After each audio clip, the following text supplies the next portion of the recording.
Free classes में आज हम लोग पढ़ेंगे 9वीं कक्षा के तीसरा अध्याय अपवाह। तो बिना देरी किए शुरू करते हैं। अपवाह शब्द एक क्षेत्र के नदी तंत्र की व्याख्या करता है। अपवाह शब्द क्या है?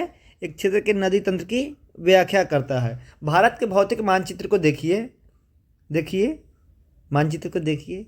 आप पाएंगे कि विभिन्न दिशाओं से छोटी छोटी धाराएं आकर एक साथ मिल जाती है तथा एक मुख्य नदी का निर्माण करती है। अतः इसका निकास किसी बड़े जलाशय जैसे झील, समुद्र, महासागर में होता है। मैप आप लोगों ने देख लिया? नहीं देखे? हम दिखाएंगे आगे। एक नदी तंत्र द्वारा जिस क्षेत्र का जल प्रवाहित होता है उसे अपवाह द्रोणी कहते हैं। अपवाह समझे? उसके बाद अपवाह द्रोणी को किसे कहेंगे? एक नदी तंत्र जिस क्षेत्र का जल प्रभावित होता है उसे अपवाह द्रोणी कहते हैं। एक नदी, दो नदी, तीन नदी, ये सब क्या हो गई? पूरा अपवाह हो गया। ये बीच वाला जो होगा अपवाह द्रोणी हुआ। मानचित्र का अवलोकन करने पर यह पता चलता है कि ऊंचा क्षेत्र में जैसे पर्वत, उच्च भूमि, दो पड़ोसी अपवाह द्रोणियों एक दूसरे को अलग करती है। जैसे इसको फिर से समझेंगे, कलर इसका बदल लेते हैं क्योंकि स्पष्ट दिखाई दे। ये नदी आया, ये नदी आया, ये नदी आया, ये क्या है? अपवाह द्रोणी। अगर उच्च भूमि है, बीच में हाइट ज़्यादा है तो क्या हो गया? ये उच्च भूमि को क्या कहते हैं? जल विभाजन कहते हैं। अब यहाँ तक उच्च भूमि होता है, यहाँ जल को मिलने नहीं देगा, इस विभाजन कर दिया तो जल विभाजक हो गया वो। विश्व की सबसे बड़ी अपवाह द्रोणी अमेजन है। अमेजन कहाँ है? दक्षिण अमेरिका में। भारत में किस नदी का अपवाह द्रोणी सबसे बड़ी होगी? सोचिए, मैप अभी देखना नहीं है तो बिल्कुल गंगा का अपवाह द्रोणी सबसे बड़ा होगा। अब हम लोग पढ़ेंगे भारत में अपवाह तंत्र। अपवाह तंत्र पढ़ेंगे भारत का। भारत के अपवाह तंत्र का नियंत्रण मुख्यतः भौगोलिक आकृतियों द्वारा होता है। किसी का भी अपवाह तंत्र का नियंत्रण भौगोलिक बनावट के हिसाब से ही होगा। अगर ऊंच नीच इधर, ढलान इधर रहेगा तो नदी इधर थोड़े बहेगा। जिसका सबसे बड़ा क्या करता है? भौगोलिक आकृति जो होता है सबसे इंपॉर्टेंट होता है। अगर हिमालय का ढलान इस तरफ है तो नदी हमारा इस तरफ थोड़े बहेगा। इसी को कह रहा है भौगोलिक आकृति। इस आधार पर भारतीय नदियों को मुख्य दो वर्गों में विभाजित किया जाता है। क्या कौन सा दो वर्ग होगा? हिमालय की नदियाँ तथा प्रायद्वीपीय नदियाँ। प्रायद्वीपीय नदियाँ और हिमालय की नदियाँ में क्या है? हिमालय नदियाँ क्या है? ये ऊपर हमारा हिमालय हो गया, ढलान इधर मैदान की तरफ है, तो जो भी नदी ऊपर से निकलेगा ये नीचे की तरफ बहेगी। इसका अपवाह द्रोणी नीचे की तरफ होगा। और प्रायद्वीपीय वाला में क्या है? प्रायद्वीपीय वाला में आपको देखने को मिलेगा, ये हो गया प्रायद्वीपीय भारत। तो ये पश्चिमी घाट ऊंचा होगा, इधर से नदी निकलेगी, बह के इधर बंगाल की खाड़ी में गिरेगी। तो यही हम लोग को दो अपवाह द्रोणी पढ़ना है। भारत के दो मुख्य भौगोलिक क्षेत्रों से उत्पन्न होने के कारण हिमालय और प्रायद्वीपीय नदी एक दूसरे से भिन्न हैं। हिमालय के अधिकतर नदियाँ बारहमासी होता है। बारहमासी कहने का मतलब सालों भर, 12 मास पानी बहते रहे तो बारहमासी नदी हो गया है। इनमें वर्ष भर पानी रहता है क्योंकि इन्हें वर्षा के अतिरिक्त ऊंचे पर्वतों से पिघलने वाले हिम द्वारा जलप्रपात होता है। हिमालयी नदियाँ और प्रायद्वीपीय नदियाँ में एक मुख्य अंतर है कि इधर की नदियाँ, हिमालय वाली जो नदियाँ बारहमासी होती है और जल की कमी नहीं होती। क्यों? क्योंकि देखिए यहाँ बारिश भी होगा। हिमालय वाला क्षेत्र इधर ऊपर हो गया, ऊपर क्या होगा? ग्लेशियर हिमानी जब पिघलेगा वहाँ से भी पानी की आपूर्ति होगी। लेकिन इसकी कमी हमको प्रायद्वीपीय नदियों में देखने को मिलेगी। हिमालय की दो मुख्य नदियाँ सिंधु, ब्रह्मपुत्र इस पर्वत श्रृंखला के उत्तरी भाग से निकलती है। उत्तरी भाग मतलब अगर ये हो गया इंडिया का मैप, तो यहाँ से हिमालय हुआ, ये हो गया उत्तर का मैदान, तो उत्तरी भाग मतलब सबसे उधर वाला, उत्तर वाला, ऊपर वाला छोर से निकलेगा। कौन कौन सी नदियाँ? सिंधु नदी और ब्रह्मपुत्र नदी। इन्हें से निकलेगा। सिंधु इधर से घूम के जाएगा, ब्रह्मपुत्र इधर से घूम के आएगा। इन नदियों ने पर्वतों को काट कर गार्ज का निर्माण किया है। हिमालय की नदियाँ अपने उत्पत्ति के स्थान से लेकर समुद्र तक लंबे रास्ते को तय करती है और ये अपने मार्ग के ऊपर तीव्र अपरदित करता है। तीव्र अपरदित कहाँ करेगा? नदी जहाँ से ऊपर से निकलेगा वहाँ। बड़ी सहायक नदियाँ आकर इसमें मिलती है। किसी नदी तथा उसकी सहायक नदी को उस नदी का नदी तंत्र कहते हैं। सिंधु नदी के बारे में अब हम लोग पढ़ेंगे। सिंधु नदी का उद्गम कितना कहाँ है? मानसरोवर झील के निकट तिब्बत में है। तिब्बत यानी अभी चीन। पश्चिम की ओर बहती हुई यह नदी भारत में लद्दाख में प्रवेश करती है और इस भाग में यह बहुत बड़ी ही सुंदर दर्शनीय गार्ज का निर्माण करती है। इस क्षेत्र में बहुत सी सहायक नदियाँ जैसे जास्कर, नुब्रा, श्योक, हुंजा। ये किसकी सहायक नदी है? जास्कर, नुब्रा, श्योक, हुंजा, ये सारी की सारी नदियाँ सिंधु की सहायक नदी है। सिंधु नदी बलूचिस्तान तथा गिलगित से बहते हुए कटक में पर्वतीय क्षेत्रों से बाहर निकलती है। ये इंपॉर्टेंट हो गया। कहाँ से बाहर निकलती है? कटक से। सतलुज, ब्यास, रावी, चिनाब, झेलम आपस में मिलकर पाकिस्तान के मिठानकोट के पास सिंधु नदी में मिलती है। तो सतलज, झेलम, चिनाब, रावी कहाँ मिलता है? मिठानकोट में जाके सिंधु में मिल जाती है। ये भी क्या हुई? सिंधु की सहायक नदी हुई। इसके बाद यह नदी दक्षिण की तरफ बढ़ती है। सतलुज, ब्यास, रावी, चिनाब तथा झेलम आपस में मिलकर पाकिस्तान के मिठानकोट के पास क्या होता है? सिंधु में मिल जाती है। इसके बाद यह नदी दक्षिण की तरफ बढ़ती है तथा अंत में कराची के पूर्व की ओर अरब सागर में मिल जाती है। कराची से किधर? पूर्व की ओर अरब सागर में मिल जाती है। सिंधु नदी के मैदान का ढाल बहुत धीमा है। क्या है इसका ढाल? एकदम धीमा है। सिंधु नदी द्रोणी 1/3 से कुछ अधिक भाग भारत के जम्मू कश्मीर, 1/3 से कुछ अधिक भाग भारत के जम्मू कश्मीर, लद्दाख और हिमाचल तथा पंजाब के शेष भाग में स्थित है। अब यहाँ क्या है कि आपको नज़र आएगा कि सिंधु नदी ना तो यहाँ क्या नाम है पंजाब में बहती है, ना ही हिमाचल प्रदेश में, फिर भी ये कैसे कह रहा है कि स्थित है? तो इसको समझने के लिए इस बात को समझिए कि सिंधु नदी क्या है? 1/3 द्रोणी कह रहा है। क्या? सिंधु नदी का द्रोणी। नदी का बहना एक अलग चीज़ है और उसकी द्रोणी अलग चीज़ है। जैसे सिंधु नदी ये ऊपर से लद्दाख से बहती हुई पाकिस्तान में ऐसे इंटर करती है, लेकिन इसकी सहायक नदियाँ, इसका भाग जो है, तो ये सारा जो क्षेत्र होगा ये क्या होगा? इसका द्रोणी कहा जाएगा। इसीलिए इसमें पाकिस्तान, पंजाब, हिमाचल प्रदेश, जम्मू कश्मीर का भी नाम दिया हुआ है। आगे देखेंगे 2900 किलोमीटर की लंबी सिंधु नदी विश्व की लंबी नदियों में से एक है। इसका लंबाई कितना है? 2900 किलोमीटर। विश्व के जो सबसे महत्वपूर्ण लंबी नदी है उसमें से एक ये भी है। सिंधु जल समझौता संधि के अनुच्छेद 1960 के अनुसार भारत इस नदी की प्रक्रम में संपूर्ण जल का केवल 20% ही उपयोग कर सकता है। जो नदी सिंधु नदी है उसके जल का कितना प्रतिशत उपयोग कर सकता है? केवल 20%। इस जल का उपयोग हम पंजाब, हरियाणा, राजस्थान और दक्षिण पश्चिम भागों में सिंचाई के लिए करते हैं। अब हम लोग को पढ़ना है गंगा नदी तंत्र। तो गंगा नदी तंत्र शुरू करते हैं। गंगा नदी की मुख्य धारा गंगोत्री। गंगा नदी का मुख्य धारा जो है भागीरथी है, जो गंगोत्री हिमानी से निकलकर तथा अलकनंदा उत्तराखंड के देवप्रयाग में इसके मिलती है। मुख्य जो है नदी है वो कौन है? भागीरथी। जब उसमें अलकनंदा मिलती है देवप्रयाग में, उसके बाद क्या हो जाता है? गंगा होता है। तो मुख्य अगर धारा पूछा जाए तो क्या होगा? भागीरथी होगा। हरिद्वार के पास गंगा पर्वतीय भागों से छोड़कर मैदानी भागों में प्रवेश करती है। तो यहाँ पे 2 पॉइंट हो गया। एक तो कहाँ भागीरथी मिली अलकनंदा से, कहाँ? देवप्रयाग में। और मैदानी भागों में कहाँ से प्रवेश करती है गंगा? तो वो हो जाएगा हमारा हरिद्वार से। जब हरिद्वार हमको मिलेगा वहाँ क्या होगा? पहाड़ी भागों से ये मैदानी भागों। उससे पहले कौन सा मिलेगा? मुख्य नदी हो गया भागीरथी। ये कहाँ से निकलता है भागीरथी? गंगोत्री हिमालय से। ये गंगोत्री हिमालय से। हिमालय से निकलने वाली बहुत सी नदियाँ आकर गंगा में मिलती है। इसमें से कुछ प्रमुख नदियाँ हैं जो हिमालय के गंगा की सहायक नदियाँ। उसमें कौन कौन सा है? जमुना, घाघरा, गंडक, कोसी। यमुना नदी हिमालय के यमुना का जो उद्गम स्थल कहाँ है? यमुनोत्री हिमालय से। यह गंगा के दाहिने किनारे के समानांतर बहती है। अब ये हो गया हमारा गंगा, इसका दाहिना किनारा कौन होगा? ई। तो इधर से जाके मिलेगा कौन सा नदी? तो ये भी क्वेश्चन पूछा जा सकता है कि जमुना जो है गंगा की सहायक नदी किस दिशा से मिलती है, दाईं ओर कि बाईं ओर? तो हमेशा याद रखें ये दाहिने ओर से मिलती है तथा इलाहाबाद के पास गंगा में मिल जाती है। जमुना कहाँ मिलती है? इलाहाबाद के पास गंगा से जमुना मिल जाती है।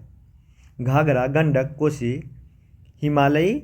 अब देखिए इस मैप के सहारे से सभी नदियों को एक बार देखेंगे। देखिए ऊपर हम लोग ये सिंधु नदी देखे हैं, सिंधु। इसकी सहायक नदी क्या है? ये झेलम, चिनाब, रावी, सतलुज, ये 5 नदी के नाम पे ही पंजाब का पंचनद से पंजाब पड़ा हुआ है। और ये हमारा गंगा नदी है, और गंगा नदी के दाहिने तरफ से आके कौन मिल रहा है? यमुना। यमुना के सहायक चंबल, बेतवा, ये क्या है? यमुना की सहायक नदी है। ये देख सकते हैं इधर, यमुना गंगा की और सहायक नदी क्या है? घाघरा, गंडक, कोसी, सोन, ये क्या है? हमारे गंगा का सहायक नदी है। फिर आगे पढ़ेंगे, फिर आगे का मैप देखेंगे। मुख्य धारा दक्षिण की ओर बहती हुई बांग्लादेश में प्रवेश करती है और एक लोग मैप के माध्यम से देख सकते हैं कि सिंधु नदी की लोकेशन क्या है और उससे कौन कौन सी सहायक नदियां हैं। यहाँ झेलम, चिनाब, रावी, सतलुज, ये इसका देख सकते हैं। सतलुज पर गोविंद सागर डैम है, ये यहाँ आपको चित्र में देखने को मिलेगा। फिर यहाँ नीचे देखिए राजस्थान में ये सांबर लेक है आपको। फिर ये गंगा नदी का लोकेशन दिखेगा। फिर इसकी सहायक नदी है जमुना, चंबल, बेतवा, ये जमुना की सहायक, और जमुना किसकी सहायक? आपको गंगा की सहायक नदी। आपको ये यहाँ सोन दिखेगा, ये गंडक, घाघरा, कोसी, और इधर से आ रहा है ब्रह्मपुत्र, इसे दिहांग भी कहते हैं असम में, और ये लोहित नदी इसकी सहायक नदी है। ये आके यहाँ से कहाँ इंटर करती है? बांग्लादेश में।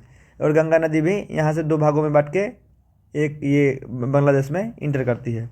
ये सोन नदी पर गोविंद वल्लभ भाई पंत सागर ये डैम बना हुआ है। इसके नीचे हम लोग देखेंगे और नदियों के लोकेशन, दक्षिण भारत की नदियों के लोकेशन में देखेंगे। सबसे नीचे ये झील है केरल में, वेमनाथ झील। ये कावेरी नदी पे कृष्णा सागर झील आपको देखने को मिलेगा। और यहाँ पे है पुलिकट झील, ये देख लीजिए, ये आंध्र प्रदेश के तटीय क्षेत्र में पुलिकट झील आपको देखने को मिलेगा। फिर यहाँ उड़ीसा में चिल्का झील देख सकते हैं। कृष्णा नदी पे ये नागार्जुन सागर देख सकते हैं, ये निजाम सागर हैदराबाद के निकट है। ये गोदावरी नदी पे है, गोदावरी की सहायक यहाँ पेनगंगा देख सकते हैं। ये नर्मदा ताप्ती देख सकते हैं। ओवरऑल हम लोग सभी नदियों एवं झीलों का लोकेशन जो मैप में दिया है उसको हम लोग देखे हैं। आगे हम लोग देखते हैं मुख्य धारा दक्षिण की ओर बहती हुई बांग्लादेश में प्रवेश करती है, जो गंगा नदी की बात कर रहा है। एक ब्रह्मपुत्र नदी इसके आकर मिल जाती है, जो अंतिम चरण में गंगा और ब्रह्मपुत्र समुद्र में विलीन होने से पहले मेघना नाम से जानी जाती है। जब ये लोकेशन जब ये मिल जाती है तो ये मेघना नाम से समुद्र में, तो जो मिलने के पहले क्या नाम है? पद्मा नाम है, लेकिन जब मिल जाएगी तो उसका क्या नाम हो जाएगा? मेघना। क्या नाम हो जाएगा? मेघना नाम से जानी जाती है। गंगा एवं ब्रह्मपुत्र के जल वाला बृहद नदी बंगाल के खाड़ी में मिल जाती है। इन नदियों के द्वारा बनाए गए डेल्टा को सुंदरवन का डेल्टा कहते हैं। सुंदरवन डेल्टा का नाम यहाँ पाए जाने वाले सुंदरी पादप के लिए लिया गया है। सुंदरवन डेल्टा विश्व के सबसे बड़ा ताजे पानी के सुंदरवन डेल्टा विश्व का सबसे बड़ा तेज़ी से वृद्धि करने वाला डेल्टा है। यहाँ रॉयल बंगाल टाइगर भी पाए जाते हैं। गंगा नदी 2500 किलोमीटर से अधिक है। गंगा नदी की लंबाई 2500 किलोमीटर से अधिक है। चित्र 3.4 में आप गंगा नदी के इसके अपवाह तंत्र को पहचान सकते हैं। अंबाला नगर सिंधु तथा गंगा नदी तंत्रों के बीच का जल विभाजक स्थित है। कौन सा नगर? अंबाला नगर सिंधु, दिल्ली, अंबाला, ये सब भी क्या है? सिंधु और गंगा के जल तंत्रों के जल विभाजन का स्थिर है। लेकिन यहाँ अंबाला नगर ही सिर्फ दिया हुआ है। अंबाला से सुंदरवन तक मैदानी भाग लगभग 1800 किलोमीटर है, परंतु इसके ढाल में मुश्किल से 300 मीटर ढलान है। ढलान मतलब कम है। दूसरे शब्दों में प्रति 6 किलोमीटर की दूरी पर यह ढाल में गिरावट केवल 1 मीटर आती है। मतलब 6 किलोमीटर चलिएगा तो लगभग 1 किलोमीटर का ढलान आपको मिलेगा। इसलिए इस नदियों में अनेक बड़े विसर्ग बनते हैं। विसर्ग मतलब इस तरीके से नदी गया, ये विसर्ग है, इधर से कट गया तो ये चाँप झील हो जाता है। कि इसके बारे में इस तरीके से नदी मूव कर इसको विसर्ग कहते हैं। अब ब्रह्मपुत्र नदी हम लोग तंत्र देखेंगे। क्या देखेंगे? ब्रह्मपुत्र नदी तंत्र। ब्रह्मपुत्र नदी तंत्र तिब्बत के मानसरोवर झील के पूर्व से तथा सिंधु तथा सतलुज के स्रोतों से काफ़ी नज़दीक से निकलते हैं। यहाँ से एक पॉइंट ध्यान देने हैं कि सिंधु, सतलुज और ब्रह्मपुत्र तीनों का लगभग लोकेशन है जहाँ से नदी निकलती है एक जगह ही आसपास है। किसका किसका? ब्रह्मपुत्र, सिंधु और सतलुज का। इसकी लंबाई सिंधु से कुछ अधिक है। सिंधु से किसकी लंबाई अधिक है? ब्रह्मपुत्र की। परंतु इसका अधिकतर मार्ग भारत से बाहर स्थित है। यह हिमालय के समानांतर पूर्व की ओर बहती है। जैसे इस लोकेशन में आप देख सकते हैं, ये हिमालय हुआ और ये समानांतर में पूर्व की ओर बह रही है और यह अरुणाचल प्रदेश में इंटर करती है भारत के क्षेत्र में। नामचा बरवा शिखर, यही अरुणाचल के क्षेत्र नामचा बरवा के क्षेत्र के पास पहुंचकर यह अंग्रेजी के यू आकार जैसा मोड़ बनाकर भारत के अरुणाचल प्रदेश में गर्ज के माध्यम से प्रवेश करती है। इसे दिहांग नाम से जाना जाता है तथा दिबांग और लोहित और केनुला और दूसरी सहायक नदियाँ इससे मिलकर असम में ब्रह्मपुत्र का निर्माण करती है। जब ये नदियाँ आपस मिल जाती है और तो वही दिहांग जो है ब्रह्मपुत्र नदी के रूप में जानी जाती है। ब्रह्मपुत्र को तिब्बत में शांगपो और बांग्लादेश में जमुना कहा जाता है। अब ये देखिए, ब्रह्मपुत्र आया इस तरीके से हिमालय के पार करके, ये अरुणाचल प्रदेश में इंटर किया, ये असम में बहते हुए इधर से ऐसे घूमा, तो इसका नाम हुआ यहाँ पे क्या, इसका नाम हो गया जमुना। इधर से गई गंगा, तो बांग्लादेश में गंगा का नाम क्या हो गया, पद्मा। तो पद्मा जमुना दोनों मिल जाएगा तो क्या हो जाएगा, मेघना। समझ गए। तो जब भारत से जब आगे बढ़ती है गंगा, जैसे बांग्लादेश में प्रवेश करेगी तो उसका नाम हो जाएगा पद्मा, और जैसे ही ब्रह्मपुत्र नदी बांग्लादेश में प्रवेश करेगी उसका नाम हो जाएगा जमुना, और पद्मा और जमुना के मिलने के बाद क्या बनेगा, मेघना, और मेघना के नाम से ही समुद्र में जाके मिलती है। वहीं पे सुंदरवन का डेल्टा, यहीं पे सुंदरवन का डेल्टा आपको मिलेगा। तिब्बत, यहाँ से देखेंगे हम लोग, तिब्बत एक शीत एवं शुष्क क्षेत्र है, अतः यहाँ नदी में जल एवं सिल्ट की मात्रा बहुत कम होती है। जो तिब्बत वाला क्षेत्र से ये जो बह रहा है यहाँ पे, यहाँ क्या होगा, शुष्क क्षेत्र, तो सिल्ट की मात्रा बहुत कम होती है और भारत में उच्च वर्षा वाले क्षेत्र से होकर गुजरती है। और यहाँ नदी में जल एवं सिल्ट की मात्रा, जैसे जब तक तिब्बत में था तो क्या था, उसमें सिल्ट नहीं था क्योंकि शुष्क क्षेत्र है, लेकिन जैसे ही अरुणाचल वाला क्षेत्र से इंटर करता है, वहाँ भारी बारिश वाला क्षेत्र है, तो वहाँ क्या होगा, नदी में सिल्ट की मात्रा बढ़ जाती है। असम में ब्रह्मपुत्र अनेक धाराओं में बहकर एक गुफित नदी के रूप में बहती है और बहुत से नदी द्वीपों का निर्माण करती है। क्या आपको ब्रह्मपुत्र द्वारा बनाए गए विश्व के सबसे बड़े नदी द्वीप का नाम पता है? प्रत्येक वर्ष वर्षा ऋतु में यह नदी अपने किनारे ऊपर बहने लगती है और बाढ़ के द्वारा असम तथा बांग्लादेश में बहुत क्षति पहुंचाती है। कौन सी नदी? ब्रह्मपुत्र। उत्तर भारत के अन्य नदियों के विपरीत ब्रह्मपुत्र नदी में सिल्ट का निक्षेप बहुत अधिक मात्रा में होता है। कहाँ? ब्रह्मपुत्र। उत्तर भारत की और नदियों की अपेक्षा वहाँ ज़्यादा सिल्ट देखने को मिलता है।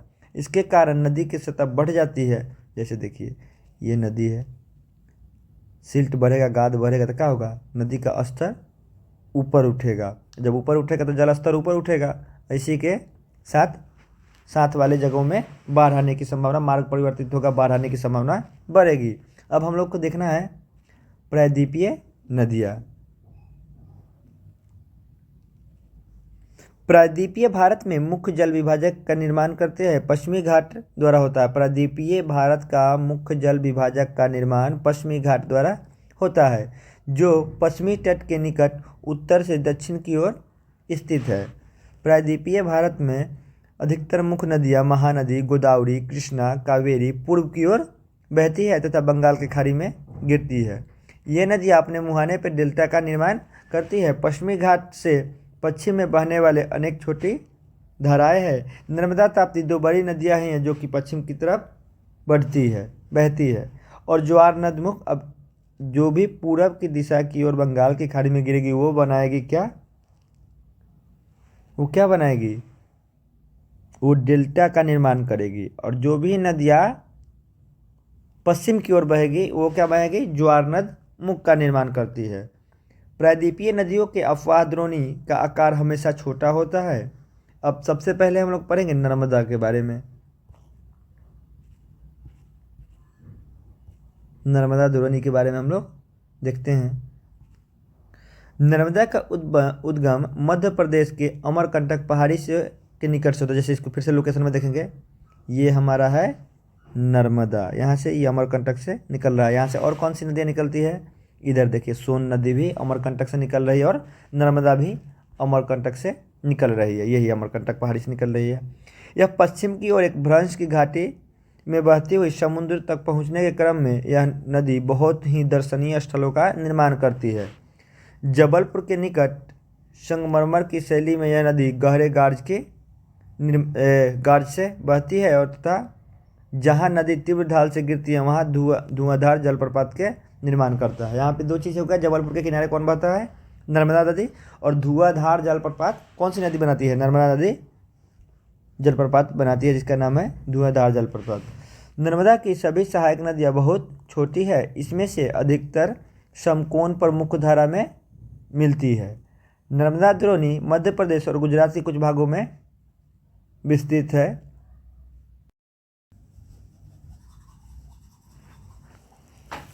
नर्मदा नदी के संरक्षण के लिए मध्य प्रदेश सरकार द्वारा नमामि देवी नर्मदे की एक योजना प्रारंभ की गई है। आप इसके बारे में इसके वेबसाइट पे देख सकते हैं, ये बॉक्स में दिया गया है। अब हम लोग पढ़ेंगे ताप्ती द्रोणी के बारे में। ताप्ती का उद्गम मध्य प्रदेश के बैतूल जिले के सतपुरा की श्रृंखलाओं से में है। यह नर्मदा के समानांतर एक भ्रंश घाटी में बहती है, लेकिन इसकी लंबाई बहुत कम है। इसकी द्रोणी मध्य प्रदेश, गुजरात, महाराष्ट्र राज्य में है। अरब सागर तथा पश्चिमी घाट के बीच तटीय मैदान में बहुत अधिक संकीर्ण है, इसलिए तटीय नदियों की लंबाई बहुत कम है। कहने का मतलब है कि ये जो अरब सागर वाला ये मैदानी भाग है, ये क्या है, बहुत पतली है। इसके बाद ढलान इसका पूरब की तरफ है, तो यहाँ पे जो भी नदियाँ होगी क्या होगी, छोटी होगी। पश्चिम की ओर बहने वाली नदियाँ माही, भरतपुजा, पेरियार जो नदी है जो पश्चिम की दिशा की ओर, साबरमती भी है जो पश्चिम की ओर बहती है। उन राज्यों के नाम बताइए जहाँ से ये नदी बहती है। पेरियार केरल में है और माही गुजरात में ही है, साबरमती भी गुजरात में ही है। अब हम लोग पढ़ेंगे गोदावरी द्रोणी। गोदावरी सबसे बड़ी प्रायद्वीपीय नदी है। प्रायद्वीपीय भारत की सबसे बड़ी नदी गोदावरी है। यह महाराष्ट्र के नासिक जिले के पश्चिमी घाट के ढालों से निकलती है। कहाँ से, महाराष्ट्र के नासिक से।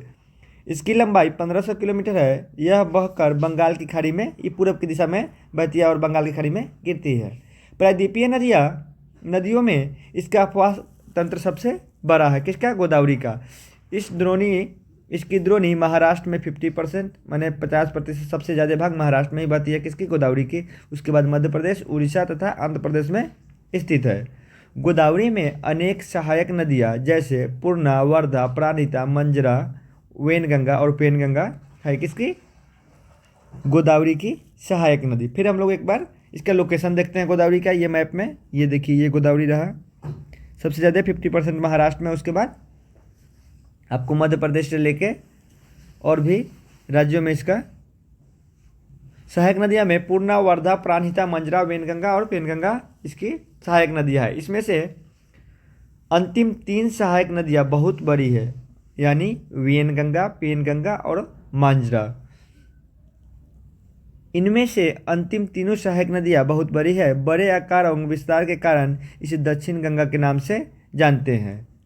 किसको दक्षिण गंगा के नाम से जानते हैं, गोदावरी के। हम लोग पढ़ेंगे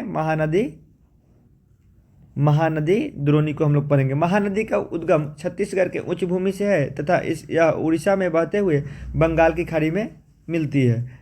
इन नदी की लंबाई 860 किलोमीटर है। इसकी अपवाह द्रोणी, ये भी अपवाह द्रोणी कहाँ है, महाराष्ट्र, छत्तीसगढ़, झारखंड, उड़ीसा में इसका अपवाह द्रोणी है। इसी तरीके से हम लोग कृष्णा द्रोणी पढ़ेंगे। महाराष्ट्र के पश्चिमी घाट में महाबालेश्वर के निकट से, कहाँ से निकलती है ये, महाबालेश्वर के से निकलती है। महाराष्ट्र के महाबालेश्वर के निकट से निकलता है कौन सी नदी, कृष्णा नदी, जिसकी लंबाई है 1400 किलोमीटर। बंगाल की खाड़ी में ही गिरती है। इसकी सहायक नदी कौन कौन सा है, तुंगभद्रा, कोयना, घाटप्रभा, मूसी, भीमा। ये किसकी सहायक नदी है, कृष्णा नदी की सहायक नदियाँ है। इसका द्रोणी महाराष्ट्र, कर्नाटक और आंध्र प्रदेश तक फैली है। अब हम लोग कावेरी देखेंगे। कावेरी पश्चिमी घाट के ब्रह्मगिरी श्रृंखला से निकलती है। ये सबसे नीचे में है। अगर देखें परियार के समानांतर में इस तरीके से तमिलनाडु में ये बहती है। यह तमिलनाडु के कुडनूर के दक्षिण में बंगाल की खाड़ी में मिल जाती है। ये भी बंगाल की खाड़ी में ही मिलती है। इसकी लंबाई 760 किलोमीटर है। इसकी प्रमुख सहायक नदी अमरावती, भवानी, हेमावती, काबिनी है। इसकी द्रोणी तमिलनाडु, केरल और कर्नाटक में विस्तृत है। भारत में दूसरा सबसे बड़ा जलप्रपात कावेरी नदी बनाती है। इसे शिव समुद्रम के नाम से जाना जाता है।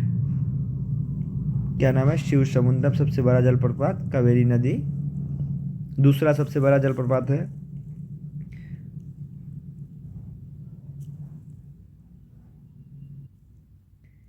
इन बड़ी नदियों के अतिरिक्त कुछ छोटी नदियां हैं जो पूर्व की तरफ बहती है, जिसमें दामोदर, ब्रह्मणी, बैतरणी और स्वर्णरेखा नदी जो है छोटी नदी है जो पूर्व की दिशा की ओर बहती है। अपने एटलस में इसकी स्थिति को ज्ञात कीजिए, इसको देख सकते हैं।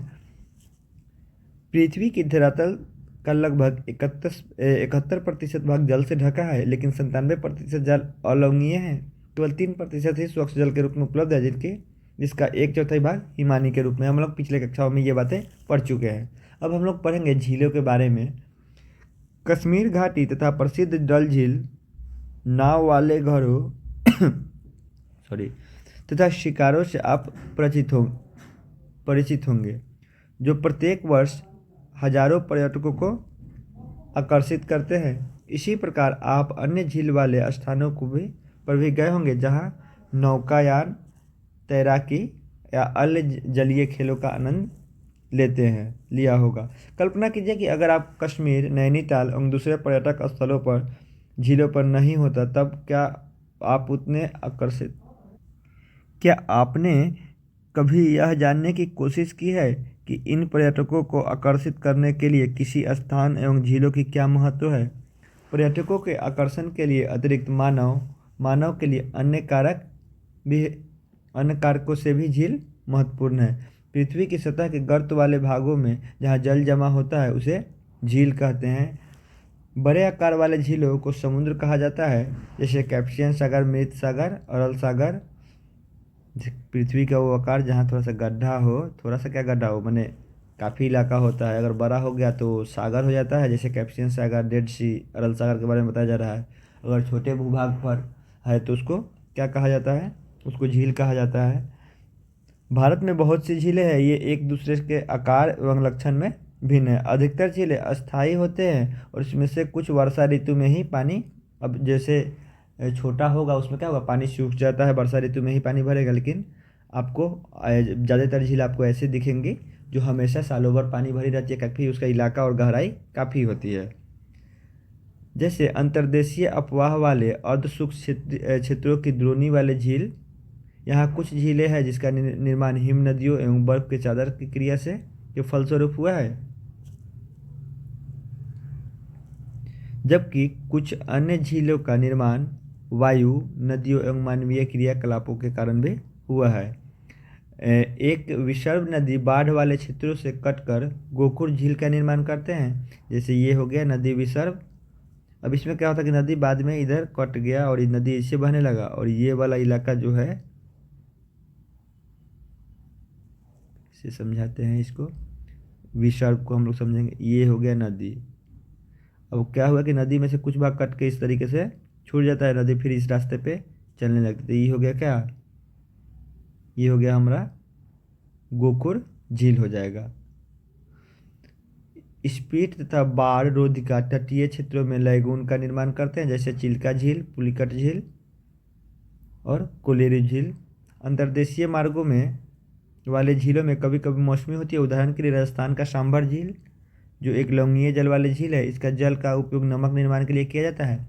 मीठे पानी की अधिकांश झीलें हिमालय क्षेत्रों में है और मुख्यतः हिमालय द्वारा बनी होती है। दूसरे शब्दों में ये तब बनी जब हिमानियों ने या कोई द्रोणी गहरी बनाई गई, जो बाद में हिम के पिघलने से भर गया, या किसी क्षेत्र के शिलाओं अथवा मिट्टी के हिमानी मार्ग में बंध गए थे। इसके विपरीत जम्मू कश्मीर के वुलर झील भूगर्भीय क्रियाओं से बना है। यह भारत में सबसे बड़ी मीठे पानी का झील है। यानी वुलर झील कैसे बना है, भूगर्भीय क्रियाओं से बना है।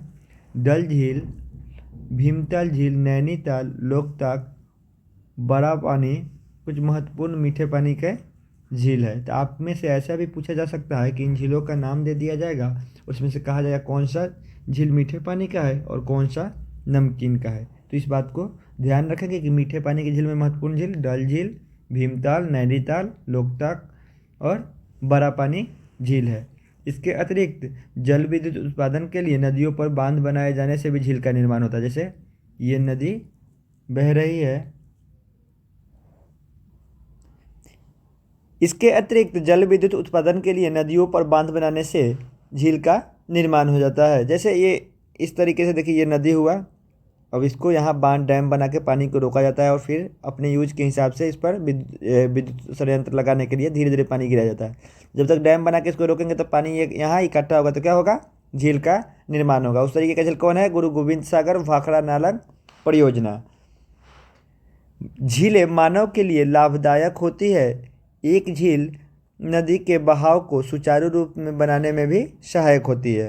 अत्यधिक वर्षा के समय यह बाढ़ को रोकती है तथा सूखे के मौसम में यह पानी के बहाव को संतुलन में करने में भी सहायता करती है। झीलों का प्रयोग जल विद्युत उत्पन्न करने के लिए भी किया जाता है। ये आसपास के क्षेत्रों में जलवायु को सामान्य बनाती है, जलीय परितंत्र को भी सुरक्षित रखती है। झीलों की प्राकृतिक सुंदरता एवं पर्यटक को भी बढ़ावा मिलती है और हमें मनोरंजन भी प्रदान करती है। ये हम लोग का झीलों का फ़ायदा देखे हैं।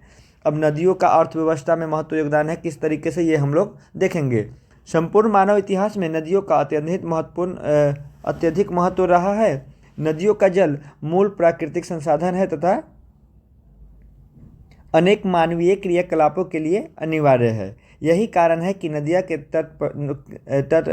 तट ने प्राचीन काल से ही अधिवासियों की अपनी ओर आकर्षण किया है। जैसे प्राचीन समय से हमको देखने को मिलता है कि जो भी नगर का बसावट एवं बस्ती का बसावट हुआ है वो नदियों का किनारा ही हुआ है। जो भी प्राचीन सभ्यता भी हुआ है उसका भी बसावट नदी के किनारे ही हुआ है।